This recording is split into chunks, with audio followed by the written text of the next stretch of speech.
High, so চলো তোমাদের সাথে আজকে আমি শেয়ার করব আমার মর্নিং স্কিন কেয়ার রুটিন। মাথায় যেই ব্যান্ডটা আমি পরছি এটা পরলে একটু স্কিন কেয়ার ভাব আসে, তাই পরেছি। এটার এমনিও কোনো কাজ নেই। সো চলো, সবার প্রথম আমি লাগাবো হচ্ছে ফেস ওয়াশ। এটা হচ্ছে পন্সের ফেস ওয়াশ।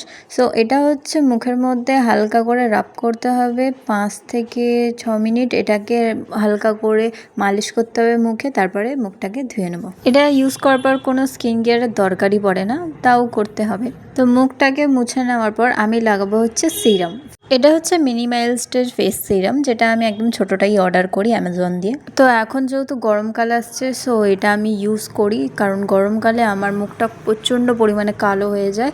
এটা হচ্ছে মুখটাকে ব্রাইট করবে এবং আমার যে যত দাগ আছে, পিম্পল আছে, সব সরিয়ে দেবে। এটা হচ্ছে 2 ফোঁটা করে লাগাতে হবে গালে, তাহলে 1 সপ্তাহের মধ্যেই রেজাল্ট দেখা যাবে।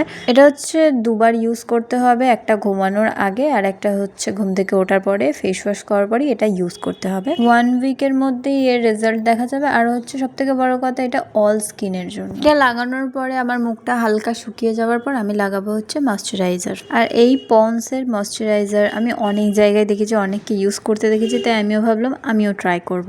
তার জন্য আমিও কিনে নিয়েছি। এটার একটা জিনিস আমার খুবই ভালো লেগেছে, এটা খুবই লাইট। এটা অতটা অয়েলি লাগে না, যেহেতু আমার অয়েলি স্কিন, এটা আমার জন্য খুবই ভালো। আর যাদের অয়েলি স্কিন তারা এটা বুঝতে পারবে যে ঘেমে ঘেমে গরমকালে ওদের মুখটার অবস্থা কি হয়। আমার অবশ্য শীতকালও ভালো লাগে না, আমার দুটোর মধ্যে কোনোটাই ভালো লাগে না। সো ব্যাস, আমার স্কিন কেয়ার শেষ। এবার আমি লাগাবো হচ্ছে লিপ বাম। এটা হচ্ছে আমার খুবই ফেভারিট একটা পার্ট, লিপ বাম লাগানো। আমি অবশ্য ভ্যাসলিনও ইউজ করি মাঝে মাঝে আমার লিপসে। আর ঠোঁটটা এমনই জিনিস যেটা গরমকালেও ফাটে, শীতকালেও ফাটে, যার জন্য আমাকে ভ্যাসলিন ইউজ করতে হয় এবং লিপ বাম আমি মাঝে মাঝে ইউজ করি। সো চলো, দেখা হবে নেক্সট ভিডিওতে। Okay, bye bye and thanks for watching.